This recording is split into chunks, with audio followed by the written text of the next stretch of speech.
Welcome to mid day debate. నేను Vijay. Kolkata trainee డాక్టర్పై అత్యాచారం, హత్య కేసుపై దేశవ్యాప్తంగా ఆగ్రహ జ్వాలలు రగులుతున్నాయి. పోస్టుమార్టం రిపోర్టులో దారుణ విషయాలు వెలుగు చూశాయి. డాక్టర్పై క్రూరమైన దాడి జరిగినట్లు పోస్టుమార్టం నివేదిక చెబుతోంది. ప్రైవేట్ పార్ట్స్లో గాయాలతో పాటు ఆమె కళ్ళు, నోరు, అంతర్గత అవయవాల నుంచి రక్తస్రావం జరిగినట్లు పోస్టుమార్టంలో వెల్లడైంది.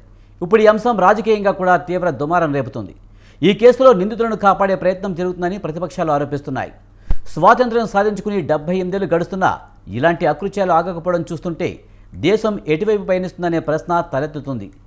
నిర్భయ, దిశ లాంటి ఘటనలు, హత్రాస్ లాంటి ఉదంతాలు దేశంలో మహిళలకు రక్షణ లేదా అనే ప్రశ్నను లేవనెత్తుతున్నాయి.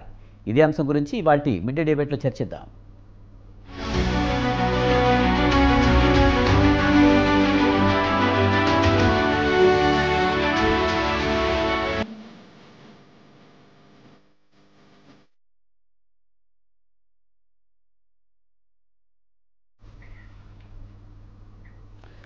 డెబ్బై 78వ స్వాతంత్ర దినోత్సవం జరుపుకుంటున్నాం. ఒక మహిళ అర్ధరాత్రి తిరగగలిగిన రోజు నిజమైన స్వాతంత్ర్యం వచ్చినట్లు బాపూజీ చెప్పారు. కానీ నిజంగా అలాంటి పరిస్థితి ఉందా?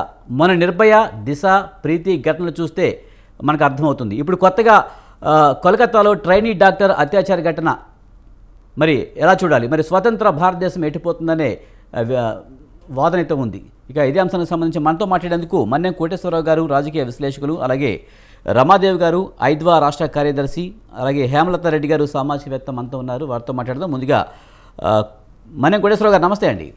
నమస్తే సార్. 78వ స్వాతంత్ర దినోత్సవం జరుపుకుంటున్నాము, అభివృద్ధి పదంలో దూసుకుపోతున్నామని చెప్పి ప్రభుత్వాలు అయితే చెప్తున్నాయి. కానీ దేశంలో వరుస అత్యాచార ఘటనలు చూస్తే దేశం ఎటువైపు పోతుంది? నిజంగానే అభివృద్ధి వైపు పోతుందా, లేకపోతే తిరోగమనంలో పయనిస్తుందా అనే డౌట్ అయితే కలుగుతుంది. ఎందుకంటే కోల్కతాలో రీసెంట్గా ఒక ట్రైనీ డాక్టర్ హత్య ఘటన చూస్తే ఇది నిజమేననిపిస్తుంది.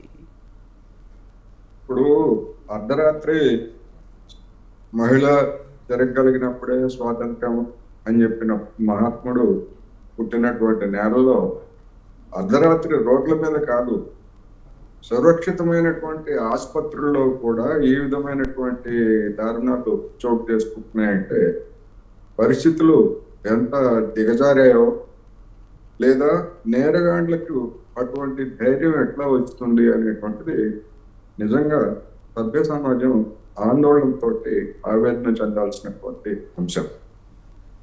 ఎందుకు ఈ ధోరణి ఇట్లా పెరుగుతూ ఉంది, ఏమిటి అని చూసినప్పుడు దేశంలో ఇవాళ మహిళల పట్ల లేదా మొత్తంగా సమాజం పట్ల తిరోగామి భావజాలం ఉండేటువంటిది, అటువంటి శక్తులు రెచ్చిపోతున్నటువంటి తరుణం. నేషనల్ క్రైమ్ బ్యూరో రికార్డులను చూసినప్పటికీ దేశవ్యాప్తంగా 2011 నుంచి 2021 వరకు చూస్తే 87% నేరాలు, మహిళల మీద జరుగుతున్నటువంటి నేరాలు, అవి గృహహింస కావచ్చు, లేదా ఇతరత్ర పని స్థలాల్లో జరుగుతున్నటువంటి వేధింపులు కావచ్చు, అత్యాచారాలు, ఇట్లా రకరకాల ఏవైతే మన రాజ్యాంగంలో లేదా శిక్షాస్మృతిలో మహిళలపై హింస అనేటువంటి నేరాల తరగతిలో ఉన్నాయో అవి 2011 నుంచి 2021 మధ్యలో 87% పెరిగాయి. అంటే దీని అర్థం ఏమిటి? నేరాల సంఖ్య పెరుగుతా. ఇది ఒక ఆందోళనకరమైనటువంటి పరిస్థితి. ఒకవైపు కేంద్రంలో ఉన్నటువంటి పెద్దలు చెప్తున్నది ఏమిటి? సురక్షితమైనటువంటి వ్యక్తి చేతుల్లో దేశం ఉన్నది అని చెప్తున్నట్టు. మరి సురక్షితమైనటువంటి ఆ వ్యక్తి నాయకత్వాన ఉన్నటువంటి కేంద్ర ప్రభుత్వంలోను, అదేవిధంగా మెజారిటీ రాష్ట్రాల్లో వాళ్లే అధికారంలో ఉన్నటువంటి పరిస్థితి. నేను ఇక్కడ బీజేపీ పాలిత రాష్ట్రమా లేకపోతే నాన్ బీజేపీ పాలిత రాష్ట్రమా కాదు.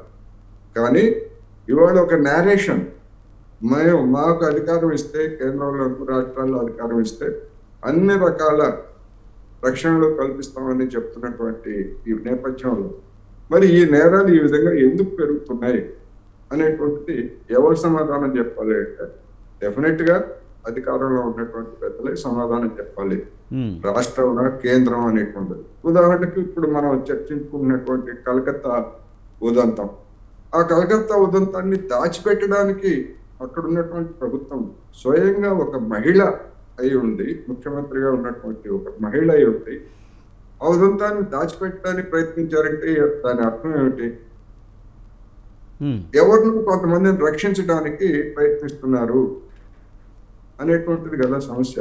అందుకనే ఇవాళ అక్కడ వామపక్షాలు, కాంగ్రెస్, బీజేపీ ఎవరైతే ప్రతిపక్షాలుగా ఎవరైతే ఉన్నాయో వాళ్ళందరూ ఆమె రిజిగ్నేషన్ రాజీనామా చేయాలి, లేదా ఆ నిందితుడికి సంబంధించినటువంటి వాళ్ళని కఠినంగా శిక్షించాలని చెప్పేసి డిమాండ్ చేస్తున్నారు. అక్కడే కాదు, దేశవ్యాప్తంగా కూడా జూనియర్ డాక్టర్లు సమ్మె చేస్తున్నటువంటి పరిస్థితి బహుశా ఇటీవల కాలంలో ఒక అత్యాచార ఉదంతం మీద ఈ విధంగా జూనియర్ డాక్టర్లు లేదా ఇతర వైద్య సమూహాలు స్పందించినటువంటి తీరు మనకి ఎక్కడ కనపడదు. అందువల్ల ఆందోళనకరమైనటువంటి పరిస్థితి ఇవాళ ఉన్నది అనేది మాత్రం మనం ఈ సందర్భంగా చెప్పుకోవాలి. రైట్. హేమలత రెడ్డి గారు నమస్తే అండి. మేడం, ఎలా చూడాలి దేశంలో మహిళలపై జరుగుతున్న అత్యాచార ఘటనలు చూస్తే అసలు ఎటుపోతుంది? మనం దాదాపు 78వ స్వతంత్ర దినోత్సవం జరుపుకుంటున్నాం, ఇంకా మార్పు రాలేదంటారా? ఆకాశంలో సగం అవకాశంలో సగం పోరాడుతూనే ఉన్నాం. కానీ నాకు ఒక్కొక్కసారి ఏమనిపిస్తుంటుంది అంటే, మనం ఎక్కడ ఆడవాళ్ళం అన్ని రకాలుగా అభివృద్ధి చెందాము, మగవాళ్ళతో భుజాలకు భుజాలు కలిపి మనం అన్నీ చేయగలుగుతున్నాం. మనం పైలట్లు అయ్యాం, డాక్టర్లు అయ్యాం, ఇంజనీర్లు అయ్యాం. కానీ చివరికి వస్తే మళ్ళీ ఒంటింటి కుందేలుగా మారే రోజులు వస్తాయేమో అనేసి ఇలాంటి సంఘటనలు చూసినప్పుడు అలా అనిపిస్తూ ఉంటుంది. ఎందుకంటే మన చిన్నప్పుడు చూసుకున్నప్పుడు కానీ ఇప్పటికి ఈ రేపులు కానీ, పిల్లలు చదువుకున్న పిల్లలు, ఇప్పుడు చిన్న పిల్లలు అసలు అర్థం కాదు. కొందరు రాజకీయ నాయకులు అంటూ ఉంటారు అశ్లీలంగా కనిపించడం వల్ల జరుగుతుంది అని. అసలు 9 months పాపలో ఏమి అశ్లీలత కనబడుతుంది? ఒక 6 years పాపలో ఏం కనిపిస్తుంది? 90 years ముస్లాంలో ఏం కనిపిస్తుంది? ఇప్పుడు ఈ డాక్టర్ ఉదంతం తీసుకుంటే ఎంత చదువుకున్న అమ్మాయి, ఆ అమ్మాయి చిన్నపిల్ల కాదు, 33 years, తను నైట్ డ్యూటీ చేస్తూ, అది ఎక్కడండి? అది ఒక సెక్యూర్డ్ హాస్పిటల్, రోడ్డు మీద కాదు. అర్ధరాత్రి బయటికి ఎందుకు వెళ్ళింది అంటారు ఆడపిల్లని. అసలు అర్ధరాత్రి ఆడపిల్ల బయటికి వెళ్ళగలిగినప్పుడే నిజమైన స్వతంత్రం అని చెప్పేసి మహాత్ముడు అన్నప్పుడు అసలు ఇంట్లో రక్షణ లేదు, తన బయటికి వెళ్తే రక్షణ లేదు. బయటికి వెళ్ళకుండా తన డ్యూటీ తను చేసుకుంటూ ప్రజలకు సేవ చేసే ఒక మంచి వృత్తిలో అమ్మాయి ఉంది, డాక్టర్ అయ్యి ఉండి. ఆ అమ్మాయి అక్కడ ఉంటే ఆ అమ్మాయిని చంపేసిన తర్వాత ఆ డాక్టర్ వాళ్ళు ఆ హాస్పిటల్ని కాపాడుకోవడానికి, హాస్పిటల్ యాజమాన్యం కావచ్చు, డిపార్ట్మెంట్ కావచ్చు, గవర్నమెంట్ కావచ్చు, వీళ్ళందరూ ఒక అమ్మాయి చనిపోయింది చూడటం లేదు, వాళ్ళ పరువు గురించి చూస్తున్నారు. అంటే వాళ్ళ ప్రతిష్టలు ఎక్కడ దెబ్బతింటాయని చూస్తున్నారు. అంటే ఒక అన్యాయం జరిగిన తర్వాత న్యాయం ఏ విధంగా జరుగుతుందండి? అన్యాయం అయిపోయింది, ఇంకా దానికి న్యాయం ఎప్పటికీ జరగదు. ఎవరు రాజీనామాలు చేసినా జరగదు, వాళ్ళకి శిక్షలు చంపినా కూడా జరగదండి. కాకపోతే ఏంటంటే నష్టపరిహారం అండ్ ఇంకొకసారి నష్టం జరగకుండా చర్యలు తీసుకోవాలి. ఇంకా ముందు ఆడపిల్లని ఒకప్పుడు కనాలి అంటే కట్న కానుకలు ఇచ్చి పెళ్లి చేయాలి, పెళ్ళైన తర్వాత భర్త ఎలాంటి వాడు దొరుకుతాడో, అత్తింటి వాళ్ళు ఎలాంటి వాళ్ళు దొరుకుతారో అని భయపడే సమాజం మనకు ఉండేది. ఇప్పుడు ఎలాంటి సమాజం ఉందంటే పాప పుట్టిన దగ్గర నుంచి అడుగడుగునా కాపాడుకోవాలి. అంతకన్నా ఆడపిల్ల కనకుండా ఉంటే బెస్ట్ ఏమో. ఆడపిల్లకి ఎక్కడండి? తల్లి పొత్తిళ్ళ నుంచి మొదలు పెడితే కాటి వరకు చచ్చిపోయిన తర్వాత కూడా వదలని కామాంధులు ఉన్నారండి ఈ సమాజంలో ఇప్పుడు జరుగుతున్నాయి. సో మనం దీన్ని ఎలా అరికట్టాలి? ఇప్పుడు దిశ కేసులో ఎన్కౌంటర్ చేయడం తప్పు అంటారు. అసలు ఎన్కౌంటర్ చేయడం అంటే చంపడం ఓకే, కానీ అంతకు మించి ఇంకొకటి జరగకుండా ఆపుతాం కదా, అంటే ఆ భయం కలిగించాలి. ఇంకోటి చట్టాల గురించి అవగాహన సామాన్యులకి లేదండి. ఎన్ని సంఘటనలు జరుగుతున్నా రిపీట్ అవుతూనే ఉన్నాయి. ఎన్ని జరిగినా, ఎన్కౌంటర్లు జరిగినా ఎక్కడ ఆగుతుందండి? నిర్భయ నుంచి మొదలుపెట్టి దిశ వరకు మొదలుపెట్టి శ్రీహత్య అని చూసుకుంటే ఎక్కడ ఆగట్లేదండి. ఆడపిల్లల మీద చిన్న పెద్ద ఏదీ లేదు. అండ్ కఠినమైన చర్యలు తీసుకోవాలి. మనం కూడా ఏం చేస్తాం, మహిళా సంఘాలు కావచ్చు, రాజకీయ నాయకులు కావచ్చు, ఒకరి మీద ఒక దుమ్మెత్తి పోసుకోవడం, లేదా ఇలాంటి సంఘటన జరిగినప్పుడు మాత్రమే మాట్లాడతాం. మనం 4 రోజులు డిబేట్ పెడతాం, తర్వాత మనం మర్చిపోతాం. సో దీనికి శాశ్వతమైన పరిష్కారం జరగాలండి. ఇది గవర్నమెంట్ త్రూగా కానీ, ఇప్పుడు హాస్పిటల్లో జరిగింది, ఒక నిందితుడినే కాదు, నిందితులకి ఎవరైతే సహకరిస్తున్నారో వాళ్ళందరి మీద కూడా చర్యలు జరగాలి. ఇప్పుడు ఇలాంటి హాస్పిటల్ని సీజ్ చేయడము, లేకపోతే ఆ హాస్పిటల్ని గవర్నమెంట్కి ప్రజలకు అప్పగించేసేయాలి. అలా చేస్తే కనీసం ఇంకొకరికి కనివిప్పు కలుగుతుంది. అంటే మన చట్టంలో మంచి శిక్షలు ఉన్నాయి, ఇది ఇంకోసారి జరగకూడదు, మన ఫ్యామిలీ బాధపడుతుంది. మనం ఇంకొక కోణం ఏం చూడమంటే, ఏదైనా ఒక ఇన్సిడెంట్ జరిగినప్పుడు బాధితురాల సైడ్ మనం చూస్తుంటాం. ఎవరైతే చేశారో వాళ్ళకు ఒక ఫ్యామిలీ ఉంటుందండి, ఆ ఫ్యామిలీని మనం పట్టించుకోము. కానీ ఆ ఫ్యామిలీ అంటే నేను వాళ్ళు పట్టించుకోమని చెప్పట్లే, గవర్నమెంట్ రాయితీలు ఇవ్వమని చెప్పట్లే, వాళ్ళు ఎంత బాధపడతారో దాన్ని మీడియాకి రావాలి. ఇప్పుడు చనిపోయి వీడు వెళ్ళిపోతాడు జైలుకి, లేదా వీడు ఏదో చస్తాడు, ఏదో ఎన్కౌంటర్లో పోతాడు, లేకపోతే జైల్లో మగ్గిపోతాడు. కానీ వాడిని కన్న పాపానికి తల్లి, చేసుకున్న పాపానికి భార్య, పుట్టిన పాపానికి బిడ్డలు ఎంత బాధపడుతుంటారో అది మీరు మీడియా వాళ్ళు ఫోకస్ చేయాలండి.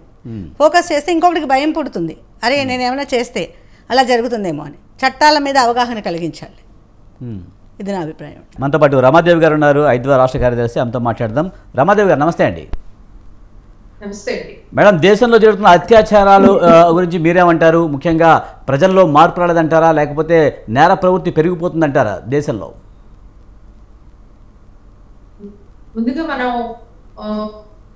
ఈరోజు దేశవ్యాప్తంగా సంచలనం కలిగించినటువంటి ఆర్జేకర్ హాస్పిటల్లో జరిగిన ఇన్సిడెంట్ కొంచెం పరిశీలన చేస్తే దీనిలో మేల్ అండ్ ఫీమేల్ రేప్ సమస్య మాత్రమే ఉందా, ఇంకా భిన్నమైన అంశాలు ఉన్నాయా అనేది కూడా మనకు అర్థమవుతుందండి.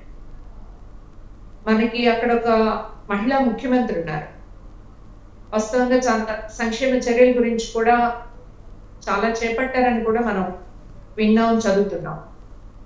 మన గనక గుర్తు తెచ్చుకుంటే ఎన్నికలకు ముందు ఫిబ్రవరిలో సందేశ్ ఖలీ అని చెప్పేసేటటువంటి చోట అక్కడ ఉన్నటువంటి అధికార పక్ష నాయకులే మహిళల్ని పిలిపించుకొని అత్యాచారాలు చేయడం అనేది ఒక సిస్టమాటిక్ జరిగింది అని చెప్పేసి మనం విన్నాం. అంతేకాదు ఒక సందేశ్ ఖలీలో మాత్రమే కాదు, అనేక చోట్ల ఇట్లాంటి ఇన్సిడెంట్స్ జరుగుతున్నా వెలుగులోకి రావడం లేదు.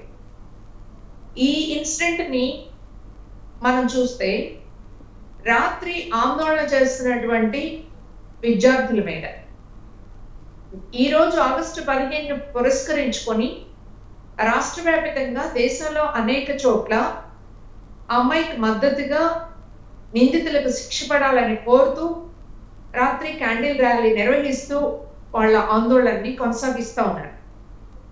ఈ ఆందోళన మీద అధికార పక్షం మద్దతు అని ఎందుకు పత్రికల్లో వస్తుంది అని చెప్పేసి అంటే, వాళ్ళు ఆందోళన చేస్తున్నప్పుడు పోలీసులు అక్కడే ఉన్నారు. బయట ఒక 1000 మంది పోగయి కౌంటర్ గా నినాదాలు ఇవ్వడం చూస్తూనే ఉన్నారు పోలీసులు. ఈ పోలీసులు చూస్తూ ఉండగానే వాళ్ళు లోపలికి వచ్చారు. వీళ్ళందరి మీద దాడి చేశారు. ఎమర్జెన్సీ వార్డ్ అంతా ధ్వంసం చేశారు. పోలీస్ వెహికల్స్ ధ్వంసం చేశారు. పోలీసుల కళ్ళెదురుగానే వాళ్ళు వెళ్ళిపోయారు. ఆ తర్వాత తీరిగ్గా 2 గంటలకి పోలీస్ కమిషనర్ వచ్చి ఇదంతా అసలు సోషల్ మీడియా వల్ల జరిగింది అని చెప్పేసి చెప్తాడు ఆయన. దీనికి ముందు ఏం జరిగింది, ఎక్కడైతే ఇన్సిడెంట్ జరిగిందో ఆ కాలేజీ ప్రిన్సిపాల్ ఏమని రిపోర్ట్ ఇచ్చాడు, first it is a suicide అని ఇచ్చిన తర్వాత పోస్ట్ మార్టం లో అమ్మాయి తీవ్రమైన గాయాలకి లోనై చనిపోయింది, రేపు గురైంది అని చెప్పేసి రిపోర్ట్ వచ్చిన తర్వాత ఆ రిపోర్ట్ ని బేస్ చేసుకొని స్టేట్ గవర్నమెంట్ సస్పెండ్ చేసింది. అతన్ని సస్పెండ్ చేసిన 3 రోజుల్లో అతనికి తిరిగి ప్రామినెంట్ కాలేజీలో పోస్టింగ్ వచ్చింది. అంటే ఒక నేరాన్ని కప్పిపుచ్చడానికి ప్రయత్నం చేయడం కూడా నేరమే అని చెప్పేసి భారత శిక్షా స్మృతి చెప్తా ఉంది. ఒక్క నేరం బహిరంగంగా అందరికి తెలిసిన నేరం, ఒక నేరాన్ని కప్పిపెట్టడానికి ప్రయత్నం చేస్తున్నాడని, అలాంటి అతనికి స్టేట్ గవర్నమెంట్ ఎలా పర్మిషన్ ఇస్తుంది? దీనికి సిబిఐ ఎంక్వైరీ కావాలి అని చెప్పేసి అన్నప్పుడు స్టేట్ పోలీస్ సిబిఐతో సహకరిస్తుంది, మాకేం అభ్యంతరం ఉండాల్సిన పని లేదు అని చెప్పాల్సినటువంటి ప్రభుత్వం సిబిఐ ఎంక్వైరీని అంటే మాకంటే గొప్పగా చేసింది ఏముంది అని చెప్పేసి స్టేట్ గవర్నమెంట్ దాన్ని తిరస్కరిస్తే ఫైనల్ గా కోర్టు సిబిఐ ఎంక్వైరీకి ఇచ్చింది. అఫ్ కోర్స్ రేపు సిబిఐ ఎంక్వైరీ ఎంత నిష్పక్షపాతంగా జరుగుతుంది లేదు అనేది మనం చూడాలి. బట్ ఇవాళ దేశవ్యాప్తంగా జుడోస్ కానీ లేదు డాక్టర్స్ కానీ లేదు సభ్య సమాజం కానీ అంటే ఒక రేప్ ఇన్సిడెంట్ జరగడం అనేది హేమలత రెడ్డి గారు ప్రస్తావించారు, అలాగే పొడిశ్రావు గారు కూడా ప్రస్తావించారు. సో మెనీ ఇన్సిడెంట్స్ హాస్పిటల్ మీద కూడా ఒక అత్యాచారం ఒక గంజాయి ప్రభావంతోనో లేకపోతే ఒక మత్తుమందుల ప్రభావంతోనో లేకపోతే కోరికలతో కళ్ళు మూసుకోనో ఇన్సిడెంటల్ గా అప్పటికప్పుడు ఎవరు కనిపిస్తే వాళ్ళ మీద అత్యాచారం చేయడం అనేది ఒక ఒక ధోరణి. దాన్ని అనేక అంశాలు చుట్టూ ప్రభావితం చేసేటటువంటి అంశాలు ప్రభావితం చేస్తాయి. But it is a planned rape and planned murder. ఒక కాలేజీలో డ్యూటీ చేస్తున్నటువంటి ఒక అమ్మాయిని ఒక్కరు కాదు 4-5 ఉన్నారంటున్నారు. ఈ రోజు డాక్టర్స్ చెప్తున్నటువంటి సమాచారము ఇతరత్ర వస్తున్న సమాచారాన్ని బట్టి మనకు తెలుస్తుంది ఏంటంటే ఆ అమ్మాయిని రేప్ చేయాలనే కాదు, అక్కడ జరుగుతున్నటువంటి అక్రమాలు అమ్మాయి కళ్ళబడి ఈ అమ్మాయి ఎవరికైనా చెప్తే ఈ ప్రమాదం వస్తుంది అనేటటువంటి దాంతో కూడా ఆ అమ్మాయిని మర్డర్ చేశారు అనేటటువంటి స్టోరీస్ కూడా వస్తున్నాయి. వాట్ ఈస్ వాట్ అనేది ఎంక్వైరీలో అది కూడా నిష్పాక్షికంగా ఎంక్వైరీ జరిగితే మనం చూడాలి. అంటే ఒక రేప్ విక్టిమ్ కి న్యాయం జరగడం అని చెప్పేసి అంటే ఎవడో ఒకరికి శిక్ష వేయడం, లేకపోతే ఎన్కౌంటర్ చేయడం, లేకపోతే ఇంకోటి దాంతో పరిష్కారం అవుతుందని చెప్పేసి మనం ఆలోచించాల్సిన అవసరం లేదు అనుకుంటున్నాం. అది ఒక డీప్ రూటెడ్ కల్చరల్ థింగ్ గా ఈరోజు దేశంలో మారిపోయింది. మన దేశంలో సాంప్రదాయబద్ధంగా ఉన్నటువంటి ఒక సంస్కృతి ఆడపిల్లలు మగపిల్లలకు లోబడి ఉండాలి అనేటటువంటి ఒక సంస్కృతి అయితే రేపులకు దారితీస్తా ఉందో, దాంతో పాటు క్రిమినల్ గ్యాంగింగ్, ఒక మాఫియా ఈ రోజు అన్ని సంస్థల్ని స్వాధీనం చేసుకొని ప్రభుత్వంలో కూడా తిష్ట వేసి వాళ్ళకు కావాల్సినటువంటి వాళ్ళైతే అధికార పక్షానికి సంబంధించినటువంటి వాళ్ళైతే వాళ్ళ తప్పుల్ని కప్పిపుచ్చేటటువంటి ప్రయత్నం అయితే జరుగుతుందో, ఈ ప్రయత్నం కారణంగానే మనము అమ్మాయి ఉత్తరప్రదేశ్ లో చూసాం, మనీషా వాల్మీకి అర్ధరాత్రి తీసుకువెళ్లి పోలీసులు తగలబెట్టినటువంటి ఘటనని మనం చూసాం. అలాగే అంతకుముందు ఉన్నావులో చూసాం, బీజేపీ ఎమ్మెల్యేగా ఉన్నటువంటి అతను ఇంటికి ఉద్యోగం కోసం వచ్చినటువంటి అమ్మాయిని అత్యాచారం చేస్తే ఆ అమ్మాయి బంధువులందరినీ చివరికి న్యాయవాదితో సహా చంపించేటటువంటి ప్రయత్నాలు చేయడం, తండ్రి ప్రాణాలు కోల్పోవడం, మేనత్త ప్రాణాలు కోల్పోవడం, ఇవన్నీ చూసినట్లయితే ఎనెక్సెస్ అన్నమాట. అంటే ఎవరైతే రక్షించాల్సినటువంటి స్థానంలో ఉన్నారో ఆ రక్షించేటటువంటి ప్రభుత్వాలే ఈ రోజు భక్షించేటటువంటి ప్రయత్నం చేస్తున్నాయి. కాబట్టి రేప్స్ అనేటటువంటివి విచ్చలవిడిగా జరుగుతున్నాయి. రేపులే కాదు, హత్యలు కూడా జరుగుతా ఉన్నాయి. రేపులు హత్యలు ఎవరు అడల్ట్ పర్సన్స్ చేయడం కాదు, ముక్కుపచ్చలారని తెలిసి తెలియని వయసులో పిల్లలు వీటి ప్రభావానికి లోనై వాళ్ళు కూడా ఇలాంటి అత్యాచారాలకి పాల్పడడం అనేటటువంటి ఒక దౌర్భాగ్యకర పరిస్థితి గురించి ఇవాళ ఆగస్టు 15 మనం చర్చించుకోవాల్సిన పరిస్థితి రావడమే కాదు మిత్రులారా. గుర్తుంటుంటే రమ్య అనేటటువంటి అమ్మాయి 2021 ఆగస్టు 15వ తేదీ ఉదయం జెండా ఆవిష్కరణ జరిగే టైంలో 8 గంటలకి బహిరంగంగా హత్య చేయబడింది. ఈ బహిరంగంగా హత్య చేసేటటువంటి ఈ సంస్కృతిని కట్ చేయాలనేటటువంటి ధోరణి ముందు ప్రభుత్వాల్లో లేదు అనేది ఫస్ట్ మనం అర్థం చేసుకోగలిగితే, ఎనీ గవర్నమెంట్ ఏ రోజు ప్రభుత్వాల్లో లేదు అనేటటువంటిది ఫస్ట్ థింగ్ మనం గుర్తు పెట్టుకోగలిగితే, అంటే చాలా ఎక్సెప్షన్ అలా స్పీడ్ గా స్పందించే సందర్భాలు లేవంటే ఉన్నాయి, చాలా ఎక్సెప్షనల్ అనేటటువంటిదే. ఆ ఎక్సెప్షనల్ ఎవరనేది మనం గుర్తించాల్సినటువంటి అవసరం ఉంది. బట్ మెజారిటీ 99% కేసెస్ లో ఇలాంటి వాటి ఎడల చాలా చాలా చాలా నిర్లక్ష్యం మాత్రమే కాదు, నిందితులకు రక్షణగా నిలబడుతుంది. రెండో విషయం కూడా మనం గుర్తుపెట్టుకోవాల్సిన అవసరం ఉంది మిత్రులారా. ఈ రోజు బిజినెస్ పర్పసెస్ కోసం, ఈ రోజు సొంత స్వార్థ ప్రయోజనాలు నెరవేర్చుకోవడం కోసం ఆడపిల్లల్ని ఒక సాధనంగా, ఒక ఆయుధంగా ఉపయోగించేటటువంటి ఓ సెక్షువల్ కమోడిటీ అనేటటువంటిది మార్చి సెక్షువల్ ఆబ్జెక్ట్ గా ఈ అమ్మాయిని ఉపయోగిస్తున్నటువంటి తీరు కూడా ఈరోజు ఇలాంటివి జరగడానికి కారణం. మనం సందేశ్ గలీలో ఇన్సిడెంట్ అదే తెలుస్తుంది మనకి. ఆ గ్రామంలో ఉన్నటువంటి పెత్తందారులుగా ఉన్నటువంటి అధికార పక్ష నాయకులు ఆడపిల్లల మీద అలా చేస్తూ ఉంటే ఏ ఒక్కరు బయటకు వచ్చి చెప్పలేనటువంటి ఒక పరిస్థితిని మనం చూడొచ్చు. అందువల్ల it is a deep rooted crime అనేటటువంటిది మనం అర్థం చేసుకొని దీని పరిష్కారానికి లోతుగా నిర్భయ సందర్భంలో చాలా లోతైన డిస్కషన్ జరిగింది. వర్మ కమిషన్ చాలా వాల్యుబుల్ సిఫార్సెస్ ఇచ్చారు. ఎడ్యుకేషన్ సిస్టమ్ లో ఈరోజు జెండర్ ఈక్వాలిటీని ప్రపోజ్ చేయాలి, దాన్ని ఎడ్యుకేట్ చేయాలి.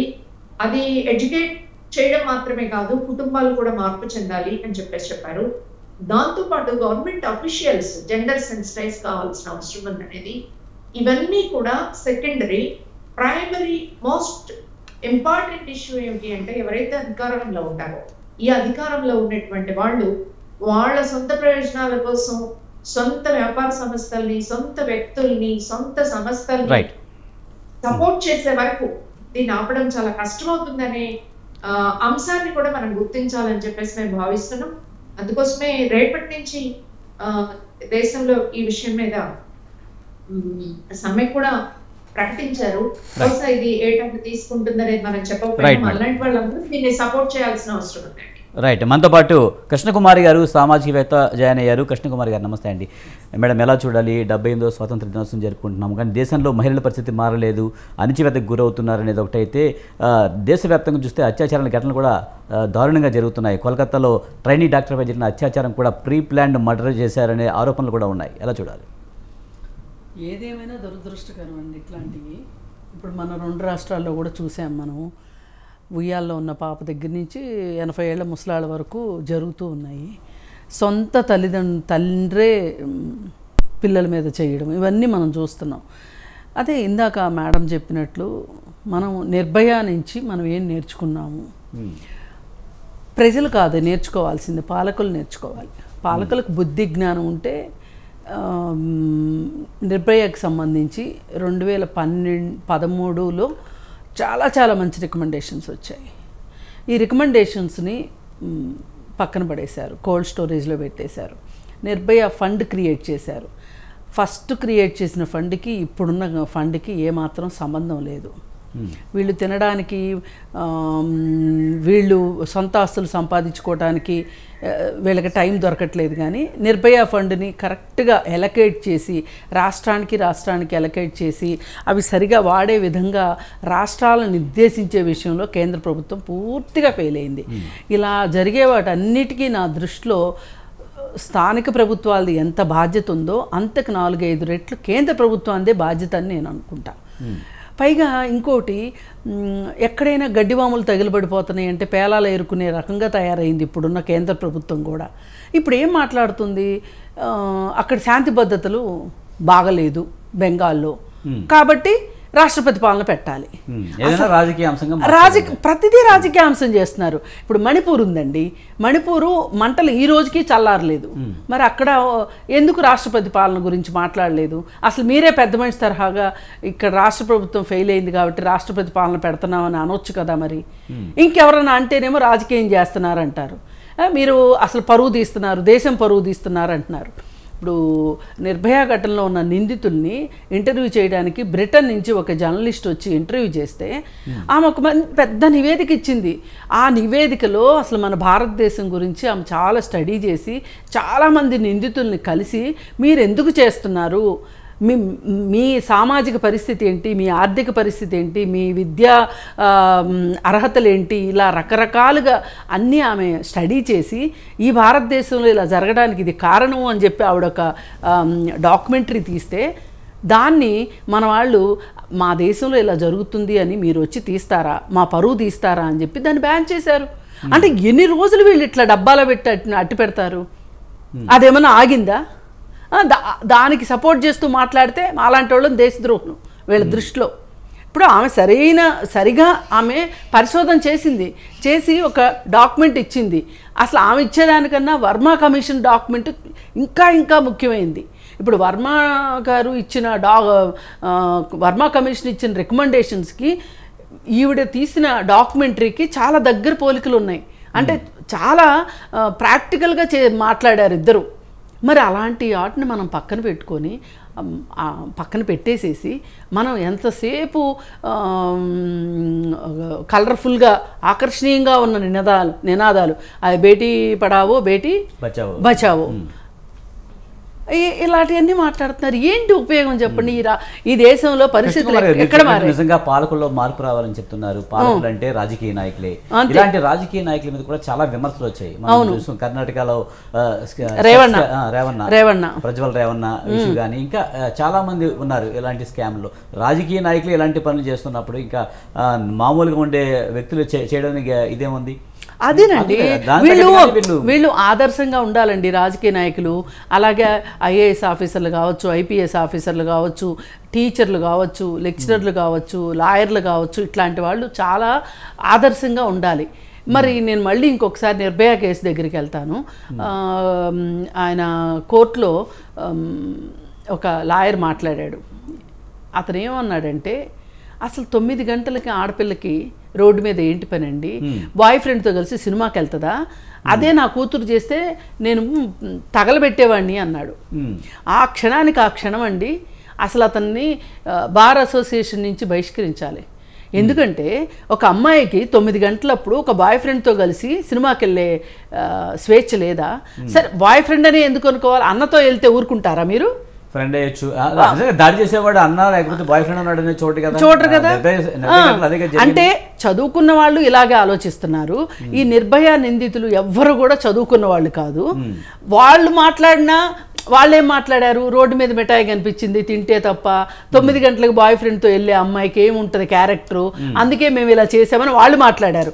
వాళ్ళు మాట్లాడిన దానికి ఈ సదరు న్యాయమూర్తి మాట్లాడిన దానికి తేడానే లేదు.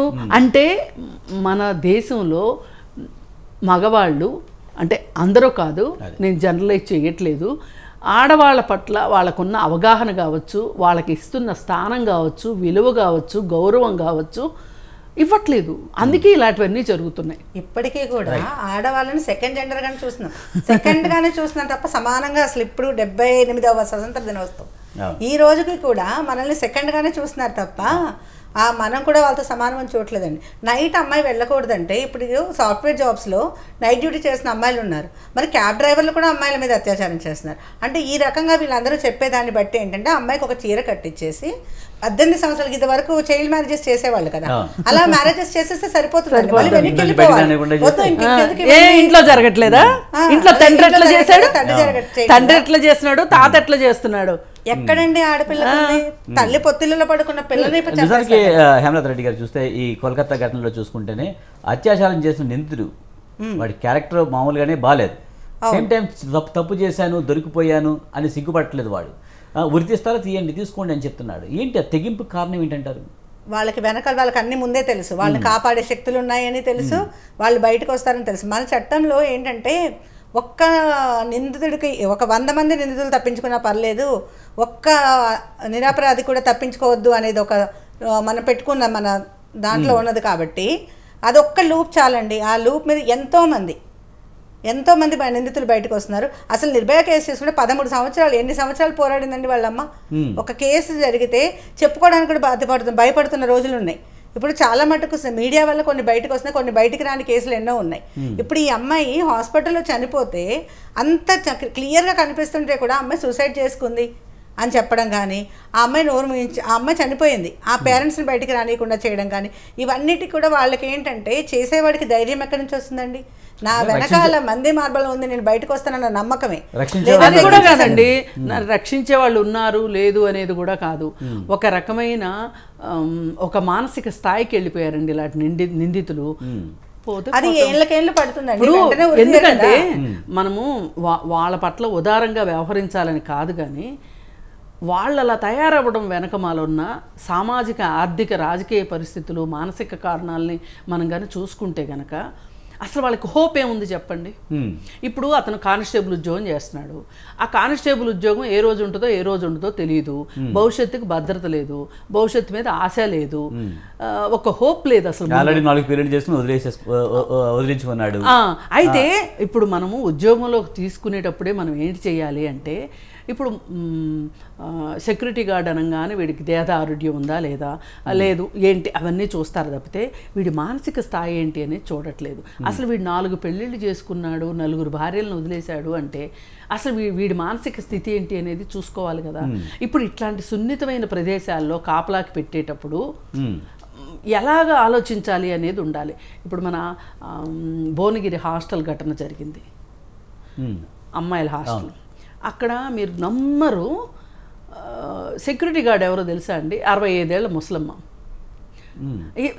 ఇలా అంటే పడి చచ్చిపోయేలా ఉంది ఆవిడ.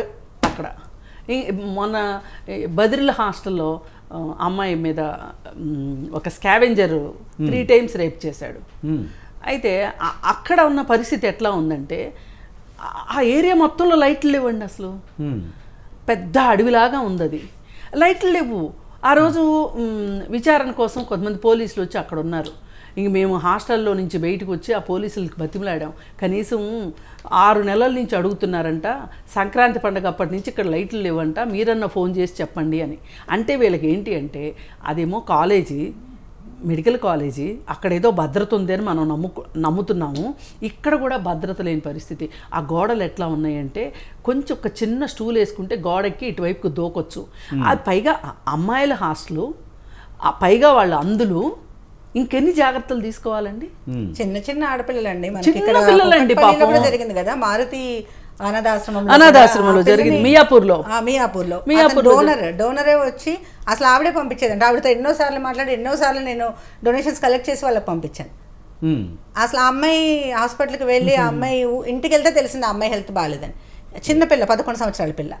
సో ఎక్కడండి చనిపోయింది ఆ పాప? చనిపోతే మళ్ళీ ఏంటి, హెల్త్ బాగాలేకపోవడం వల్ల, జ్వరాలు రావడం వల్ల ఇవన్నీ తోసేస్తారు తప్పితే తప్పు అని ఒప్పుకోరు. తప్పుని అసలు కనీసం మనం కూడా అండి ఏదైనా జరిగినప్పుడే మాట్లాడుతున్నాం తప్పితే తర్వాత మీరు మర్చిపోతారు, నేను మర్చిపోతాను, అందరం మర్చిపోతాం. ఎన్ని నివేదికలు ఉన్నా కూడా మనం మర్చిపోతాం. అది రాజకీయ నాయకులు కావచ్చు, సామాన్యులు కూడా కావచ్చు. మేడం అన్నారు రాజకీయ నాయకులు మారాలి అని. అసలు నేను అంటాను ఇంట్లో పెంపకాలు కూడా మారాలండి. ఇంకోటి, ఇవాళ రేపు 30 సంవత్సరాలు వస్తే కూడా పెళ్ళిళ్ళు కావట్లేదండి అబ్బాయిలకి, అమ్మాయిలు కూడా అవ్వడం లేదు. అమ్మాయిలు అబ్బాయిలు కూడా కెరియర్ మీద పెళ్ళిళ్ళు అవ్వడం లేదు. ఇప్పుడు శారీరక అవసరం అనేది, అంటే దీన్ని పక్కన పెట్టేసి జనరల్గా నేను చెప్తున్నా, మనకి తిండెంత అవసరమో శారీరక అవసరం కూడా అంతే. అలాంటివి ఉన్నప్పుడు తర్వాత ఇంకోటి డ్రగ్స్ అండి, విచ్చలవిడిగా డ్రగ్స్ చిన్నపిల్లల దగ్గర కూడా దొరుకుతున్నాయి. ఇప్పుడు మనము ఏమంటారు, మన సిగ్నల్స్ దగ్గర అడుక్కునే వాళ్ళు ఉంటారు కదా, బెగ్గర్స్, వాళ్ళు మెయిన్ సప్లై చేస్తున్నారు, సప్లయర్స్. ఆ గంజాయి తాగిన తర్వాత పెద్ద చిన్న ఏమి ఉండదండి, వాడికి ఆ విచక్షణ జ్ఞానమే ఉండదు. ఇప్పుడు మీరు అన్నారు ఆ తెగింపు ఏంటి అని, అన్నిటి హోప్స్ పోయిన తర్వాత తెగింపు ఉండకం ఏమవుతుంది? 1 కాపాడుతారన్న నమ్మకం, 2 పోతే పోయిందిలే అన్న అశ్రద్ధ, లైట్, అలా దాని మీద ఇవన్నీ జరుగుతున్నాయి. రైట్.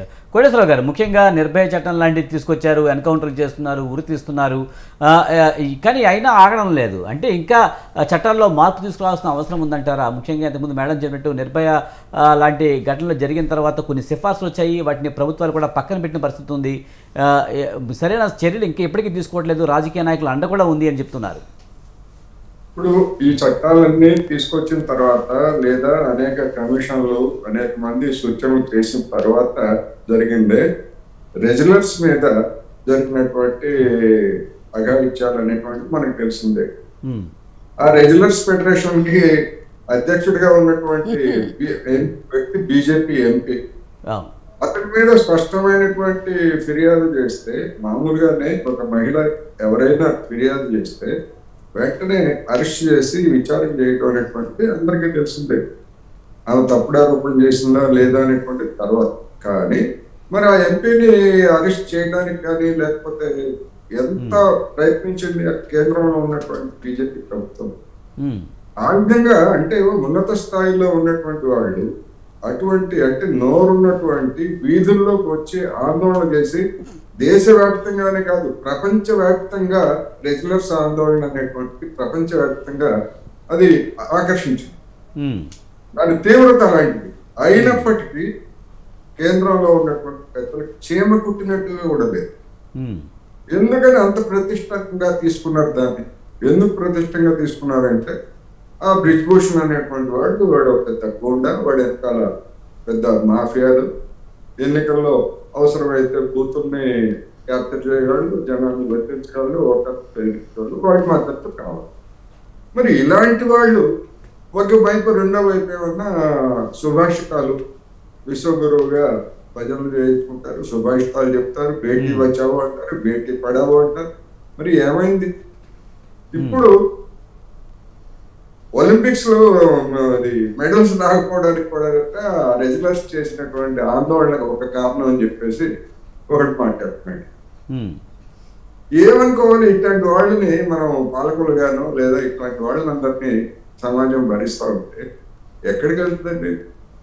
అందుకని రాజకీయ నాయకులు మారుతారు, లేదా మారాలని కోరుకునే వాళ్ళు తప్పట్టం, కానీ మారుతారని మనం ఏం చెప్పలేము. మెడలు వంచి వీపులు పగలగొట్టే తప్ప వీడు మారవు అనేటువంటిది మనకి స్పష్టం అవుతా ఉంది. అందుకని ఇలాంటి బాపత్ని తండ్రి పోతే తండ్రి బదులు కొడుకుని పెట్టారు, అదే ఫెడరేషన్.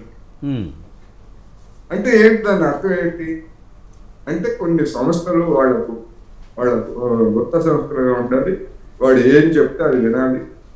అంటే క్రీడల్లో ఉండేటువంటి టాలెంట్ వాళ్ళు గుర్తించడం ఇవన్నీ పక్కన పెట్టేసి ఆ క్రీడాకారులను కూడా ఆ విధమైనటువంటి లొంగ తీసుకోవడానికి లేదా బెదిరించడానికి ప్రయత్నం చేస్తూ ఉంటాయి. ఇంకా ఏంటి వీళ్ళు చెప్పేటువంటి విలువలు కోరికలు ఏమిటి సమస్య. అందుకని ఇది ఏదో కొంతమందిని శిక్షించినంత మాత్రానో లేదా కొంతమందిని ఎన్కౌంటర్ చేసినంత మాత్రం ఇప్పుడు ఎన్కౌంటర్లు చేశారు, శిక్షించారు, అన్నీ అయిపోయినాయి. కానీ మరి ఇట్లాంటివి జరుగుతూనే ఉన్నాయి కదా. అందుకని మొత్తం సొసైటీలో ఒక మార్పు రావాలి. సొసైటీ కంటే ముందు అధికారంలో ఉన్నటువంటి వాళ్ళకి అధికారంలో ఉన్నటువంటి వాళ్ళకి భయం రావాలి.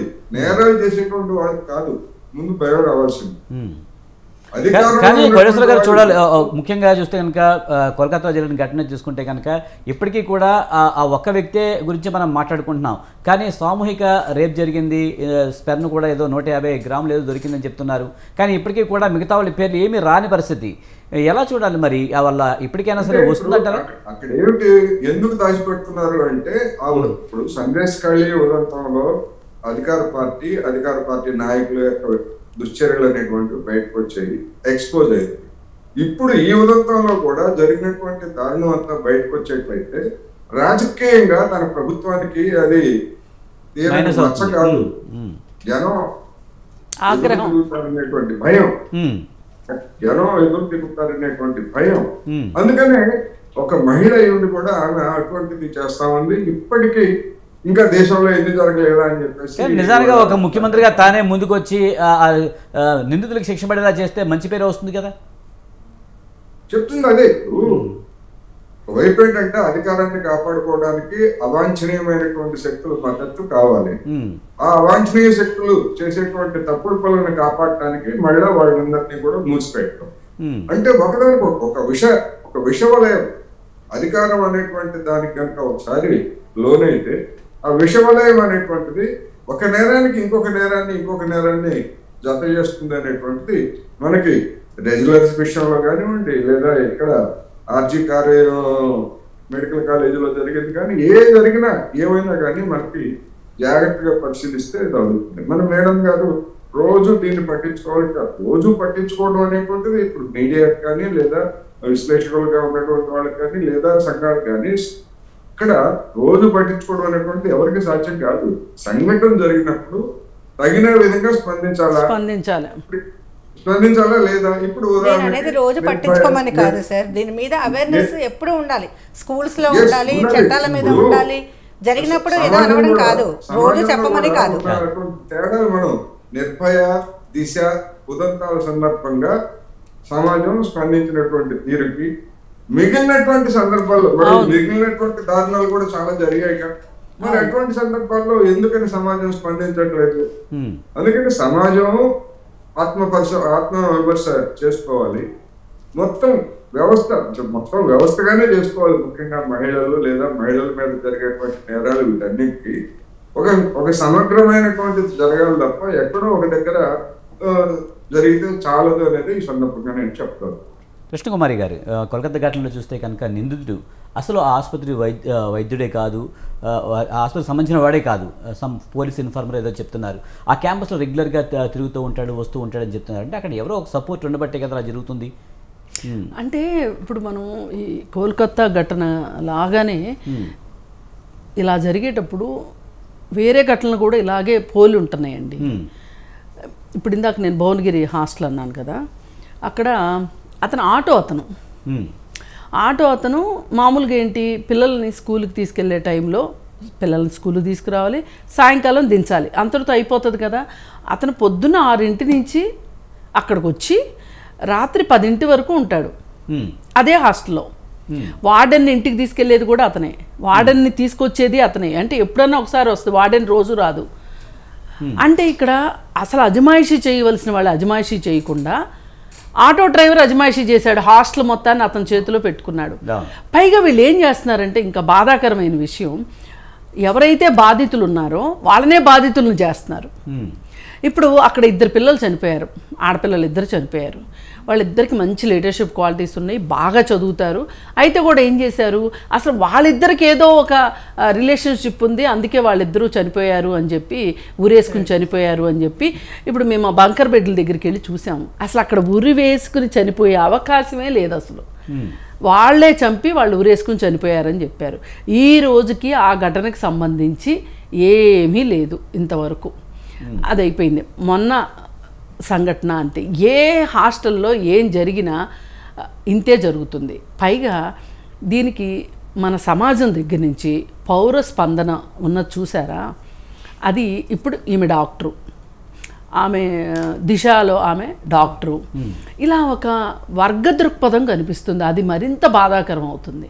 ఇప్పుడు మేము ఫ్యాక్ట్ ఫైండింగ్కి వెళ్ళినప్పుడు కూడా వాళ్ళ కుటుంబాల పరిస్థితులు అవన్నీ చూసినప్పుడు ఎంత బాధగా అనిపిస్తుందంటే, అంటే వాళ్ళు ఎలా అయిపోతున్నారంటేనండి, ఈ గవర్నమెంట్లు కూడా ఇష్టానికి ఈ రాజకీయ పార్టీలు వచ్చేసేసి కూడా వీళ్ళే ఏదో ఇచ్చేసినట్లుగా ఆ ఇంట్లో ఒక ఉద్యోగం ఇచ్చేయాలి, వాళ్ళకి ఒక 5 ఎకరాల పొలం ఇచ్చేయాలి, వాళ్ళకి ఇన్ని డబ్బులు ఇచ్చేయాలి. అంటే ఇప్పుడు ఇవన్నీ ఇవ్వాలి అనే డిమాండ్ కన్నా ఇలాంటివి జరగకూడదు అనే ప్రాసెస్లో అసలు ఆలోచించట్లేదండి రాజకీయ నాయకులు. ఇది చాలా బాధ అనిపిస్తుంది. ఇప్పుడు అక్కడ చూస్తేనేమో వాళ్ళకి తినడానికి తిండి ఉండదు. వీళ్ళకి ఏం చెప్తారు, 5 ఎకరాల భూమి అంటారు, వాళ్ళ ఇంట్లో ఉద్యోగం అంటారు. వీళ్ళు ఏంటంటే ఇవన్నీ ఏదో ఒకటి జరుగుతుంది కదా అని చెప్పి వాళ్ళు అసలు కేసు గురించి ముందుకెళ్ళే ఉద్దేశం, ముందుకెళ్ళలేకపోతున్నారు. వాళ్ళు వెళ్ళాలంటే కూడా వాళ్ళకు ఒక యంత్రాంగం కావాలి. ఇవాళ డబ్బులున్నోళ్లే కోర్టులు నడిపించుకోగలరు, లాయర్లు పెట్టుకోగలరు. ఒకవేళ పొరపాటున శిక్ష పడితే కూడా శిక్ష నుంచి తప్పించుకోవడానికి కూడా డబ్బులు, అధికారము, హోదానే పనికొస్తాయి. కానీ చాలా విషయాల్లో నేరం చేసేవాళ్ళు అప్పుడు శిక్ష అనుభవించేపోతుంది. అంటే దిశ ఎన్కౌంటర్లో ఏం జరిగిందని ఇప్పటికీ ఒక క్లారిటీ లేదు.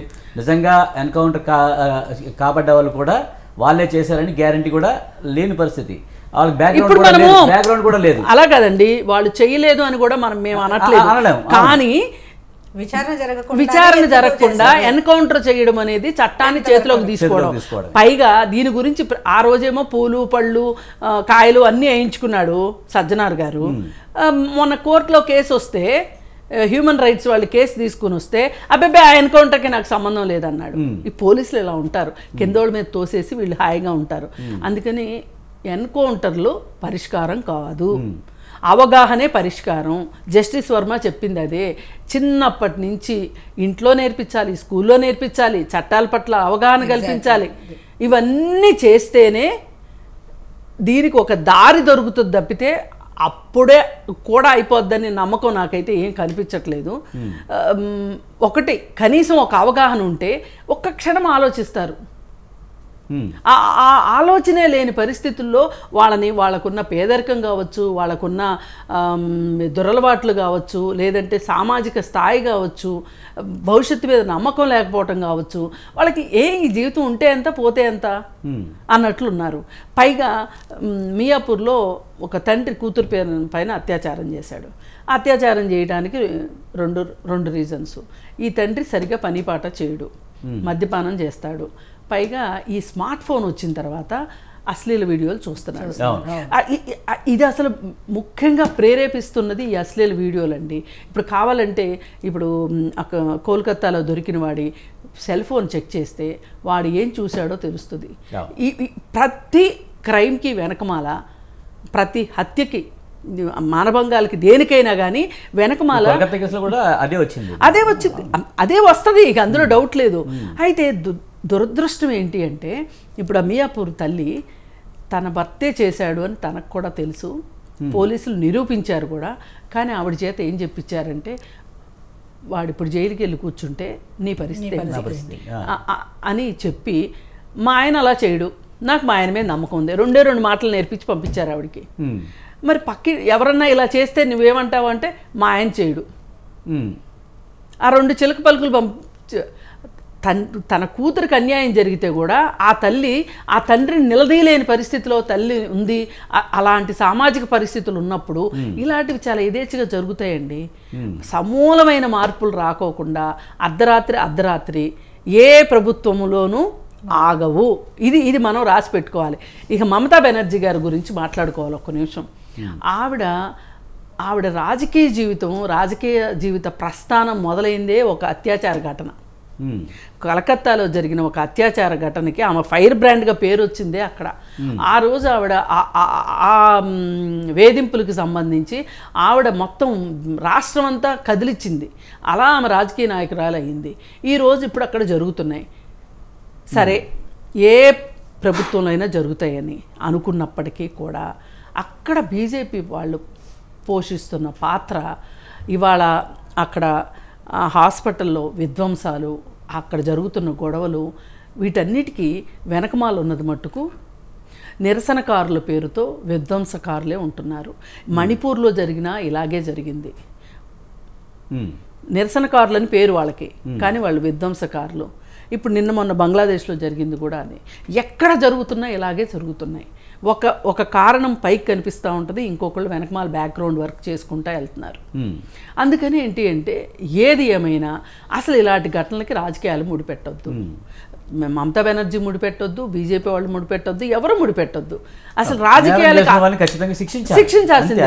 రాజకీయాలకు అతీతంగా ఆలోచిస్తేనే ఈ సమస్యలకు పరిష్కారం. గవర్నమెంట్లో జరిగిన ఇంకొక గవర్నమెంట్ జరిగిన ఎక్కడన్నా జరగదు. శిక్షించాలి. అది కూడా ఫాస్ట్ ట్రాక్లో చేస్తేనే ఉపయోగం అండి. ఇప్పుడు ఇక్కడ హైదరాబాదు చుట్టుపక్కల భువనగిరి దగ్గరే అనుకుంటా ఒక అతను, రెడ్డి, అతని పేరు శ్రీనివాసరెడ్డి. ఈరోజు ఎక్కడున్నాడు శ్రీనివాసరెడ్డి చెప్పండి? యథేచ్ఛగా తిరుగుతున్నాడు. బెయిల్ వచ్చేస్తుంది. ఇప్పుడు ఫస్ట్ ఒక హత్య చేశాడు, కర్నూలుకి వెళ్ళాడు, అక్కడ ఒక హత్య చేశాడు, మళ్ళీ అక్కడి నుంచి కర్నూలు నుంచి ఇక్కడికి వచ్చాడు. ఈలోపు ఇక్కడ చేసింది అందరూ మర్చిపోయారు. ఇక్కడ ఈ అమ్మాయిలను టార్గెట్గా చేసుకుని చేస్తున్నాడు. ఒక రెగ్యులర్ ప్రాసెస్ లాగా చేస్తున్నాడు. అలాంటి వాళ్ళని తీసుకెళ్ళండి, మీరు అండమాన్లో వేయండి, ఎవరు కాదంటారు చెప్పండి. ఇప్పుడు ఇతను కూడా అంతే కదా, 4 భార్యలను వదిలేశాడు అంటే. ఇప్పుడు ప్రతి నేరస్తుడికి మొదలెట్టేది చిన్న నేరంతో. ఆ చిన్న నేరంలో దొరికినప్పుడు మనం గనక సరి అయిన చర్యలు తీసుకుని వాళ్ళకి సంబంధించి వాళ్ళ మానసిక విశ్లేషణ చేసి వాళ్ళకి సరైన చికిత్స అందిస్తే జరిగింది ఎలాగూ జరిగింది, ఇంకా భవిష్యత్తులో జరగకుండా ఉంటాయి. కానీ ఇంత ప్రాసెస్లో ఆలోచించడానికి మా ప్రభుత్వాలకు తీరిక లేదు. అందుకని మా దేశంలో ముఖ్యంగా ఒక డబ్బున్న వ్యక్తో లేకపోతే మంచి కులం ఉన్న వ్యక్తో ఏదన్నా చేసినా కానీ వాళ్ళు బయటపడుతున్న పరిస్థితులే కనిపిస్తున్నాయి. వాళ్ళకి మీరు చెప్పినట్టు బెయిల్ రావడమో లేకపోతే ఇంకోటి అంటే ఈ అంశాలు, ముఖ్యంగా ఆర్థిక అంశాలు కూడా ఒక కారణంగా అవుతున్నాయి అనుకోవచ్చు. అవును, ఇందాక మేడం గారు అన్నట్టు అసలు అక్కడ జరుగుతుంది వాళ్ళే. ఇప్పుడు దొరికిన అతనే చేశాడా, అది మనం ఎలా చెప్తాం? అతను శాంపిల్స్ దొరికాయి, ఎవరైనా చేసి ఇప్పుడు సామూహికంగా చేశారంటున్నారు. ఆ అమ్మాయి కాళ్ళు కడుపులో వరకు వంచేశారంటే ఒక్కడితో అయ్యే పని కాదు. ఆ అమ్మాయికి ఇంటర్నల్గా చాలా గాయాలైనాయి. ఆ అమ్మాయి ప్రతిఘటించడం వల్ల జరిగింది. ప్రతిఘటించినప్పుడు ఒక్కడి వల్ల సాధ్యమయ్యే పని కాదు. కానీ అక్కడ ఒక్కడే ఎందుకు కనిపిస్తున్నాడు మనకి? అది కూడా నేర చరిత్ర ఉన్నవాడు ఎందుకు కనిపిస్తున్నాడు మనకి? అతనికి కావాలని అతన్ని కూడా అందులో ఇన్వాల్వ్ చేశారేమో. అంటే పెద్ద మనుషులు పెద్ద తలకాయలు తప్పించుకోవడానికి ఇంకెలాగో పోతే పోనీ లైఫ్ అనుకునేవాడిని అందులో పెట్టారేమో. ఇప్పుడు ఆయేషా మీరా కేసులో చూసాం కదండి, సచిన్బాబుని ఎలా ఇరికిచ్చారు. ఆ తల్లి చెప్తానే ఉంది కదా, ఆయేషా మీరా తల్లి. ఇప్పుడు ఇంకేమీ లేదు, వాడికి ఏదో నీ కుటుంబానికి ఎంతో కొంత వస్తుంది, మేము ఏదో చేస్తామని చెప్పేసి వాడిని తీసుకెళ్తారు. వాడు ఇంకా మీరు అన్నారు ఇందాక ఏంటి తెగింపు అని, బతికినప్పుడు వేస్ట్ అన్నప్పుడు ఇంకెలాగో 4 కేసులు ఉన్నాయి నా మీద, ఇంకొకటి రాదు ఇంకెందుకు అని చెప్పేసి వాడు సరెండర్ అయ్యాడేమో. వాడికి డబ్బులు ఇచ్చి వాడి జీవితాన్ని మొత్తం ఇచ్చేస్తారో మనం చెప్పలేం. దీనికి కూడా ఎన్కౌంటర్ అనేది మనకి సమస్యకి పరిష్కారం కాదండి. చావుకి చావు పరిష్కారం అని ఎప్పుడు అనలేం. ఎందుకంటే ఒక మనిషి పోయింది, వాళ్ళకి మీరు ఎక్స్గ్రేషియా ఇవ్వండి, పలకరించడానికి వెళ్ళిన వాళ్ళందరూ డబ్బులు ఇవ్వండి, కొన్ని లక్షలు రానివ్వండి, ఏమవుతుంది? నష్టపరిహారం జరుగుతుంది. వాళ్ళు నోరు మూయించడం తప్ప ఇంకొక సమస్య జరగకుండా, ఇంకొక సంఘటన జరగకుండా ఆపగలుగుతున్నామా? ఆపలేం. ఏంటంటే ఇంతే కదా అన్నట్టు అవుతుంది. ఇది చిన్నప్పటి నుంచి నేరం జరుగుతూ ఉంటుంది, అయిపోతూ ఉంటుంది. కూడా అనుకున్నాం ఏదన్నా ఒక ఇష్యూ జరిగితే ర్యాలీ చేస్తారు. అదండి, ఇప్పుడు సార్ అన్నారు రోజు మాట్లాడాలని. రోజు మాట్లాడమని నేను చెప్పట్లేదు.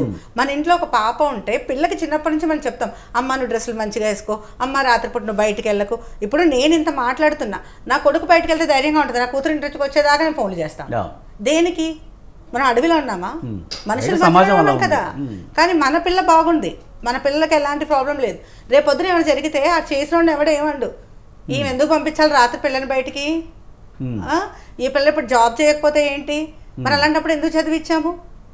చదువుకొని ఒక గోల్డ్ మెడలిస్ట్ అయ్యి ఉండి, ఒక కాలేజ్ టాపర్ అయ్యి ఉండి, మరి నా బిడ్డని ఇంట్లో కూర్చోబెట్టుకోవాలా? ఇవన్నీ ఎప్పుడు వస్తాయి? సమాజంలో మార్పు రావాలి. రాజకీయ నాయకుల బాధ్యత ఎంత తీసుకుంటామో జనాల్లో కూడా అంతే మార్పు రావాలండి. పిల్లోడు ఏం చేస్తాడో మనం చూడము. పిల్ల గురించి అస్తమానం ఆలోచిస్తాం. పిల్లోడికి ఇప్పుడు డబ్బు ఉన్నవాడికి పబ్బుల్లో డ్రగ్స్ దొరికితే డబ్బు లేనివాడికి సిగ్నల్స్ దగ్గర దొరుకుతుందండి గంజాయి. ఇప్పుడు మన సమాజం అలాగుంది. సో ఇలాంటివన్నీ సమూలంగా వెళ్తే తప్ప డబ్బు ఉన్నవాడికి ఒక న్యాయం, డబ్బు లేనివాడికి ఒక న్యాయం. చట్టం ఎప్పుడైనా ఉన్నోడి చుట్టంలాగానే ఉంది. ఇప్పుడు కాదు, ఎప్పుడు నా చిన్నప్పటి నుంచి ఇదే వింటున్నా నేను.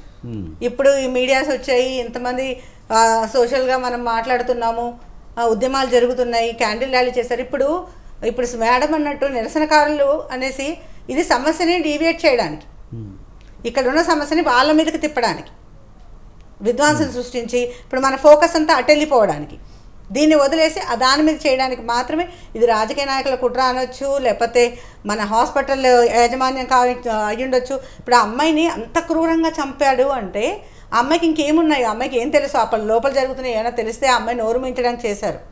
ఇవన్నీ మనం తెలియలేదు. దాని సమగ్రంగా కూడా దీనికి విచారణ జరగాలి. నేరస్తులే కాదు, ఎవరైతే నిందితులు ఉన్నారో నిందితులకు సహకరించిన వాళ్ళని కూడా శిక్షించాలి.